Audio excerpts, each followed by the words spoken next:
I know what freedom smells like. It smells like pine trees shrouded in fog, like the cold alpine air stinging your cheeks.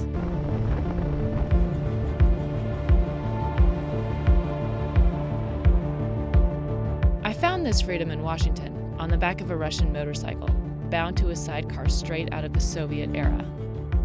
I came here to Ural HQ to ride a Ural Motorcycle, the famous sidecar bikes that have been made in Siberia since World War II. I had heard a lot about them. People called them indestructible, but I needed to find out for myself. I rode that bike up 2-lane highways into the Olympic Mountains, through snowed-in logging trails, and over mud-soaked tracks. I strapped it to a ferry, rode it past fields of spearmint and caribou. If there was ever a place to push the limits of a motorcycle, Washington was as good as any.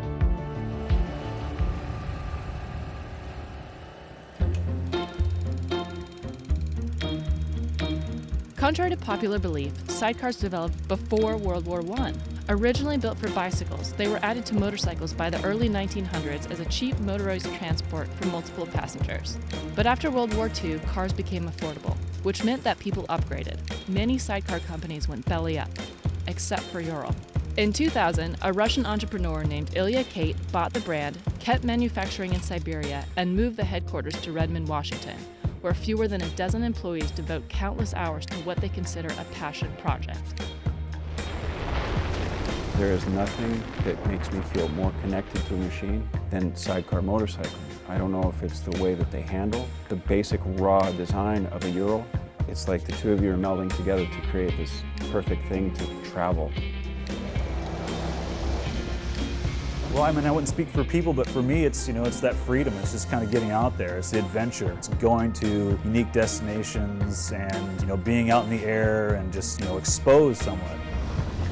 It's not only Ural employees who love these bikes. While I was in Seattle, I met 8 other devoted Ural riders. The key to truly falling in love with your bike is customizing it and really making it your own. One rider named Tracy did it by using accessories that would have been appropriate during the brand's heyday in World War II.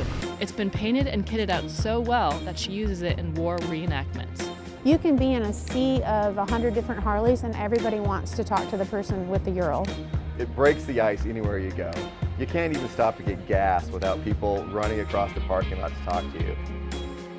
Here's the thing about Ural. It doesn't go anywhere fast, but it goes everywhere cool. In general, the Ural community is a tight-knit one, and it makes sense because the point of a sidecar bike is to use it with somebody. You are never far from your companion, but he or she is totally dependent on you, the driver.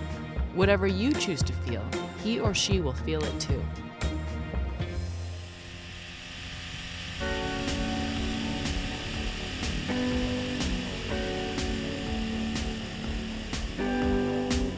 I rode the $13,000 Ural CT for 3 days.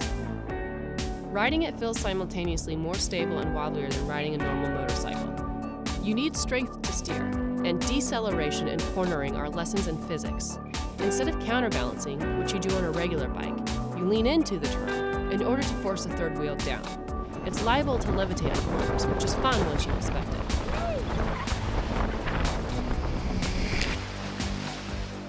Complaints? It's tough to find any. No, these aren't great for highway cruises, and they're more expensive than regular motorcycles. They're big to park and heavy to lift if you tip it over, and it's been done. And if you own one, it's going to force you to be social. No Lone Ranger attitude with these bikes. Everybody is going to want in on the fun. Thanks to that sidecar, passengers can chill alongside you, and their view is just as good as yours. I should warn you though, at some moment when you're roaring through the woods, it'll hit you. You love this motorcycle. And really, what is love but true freedom indeed?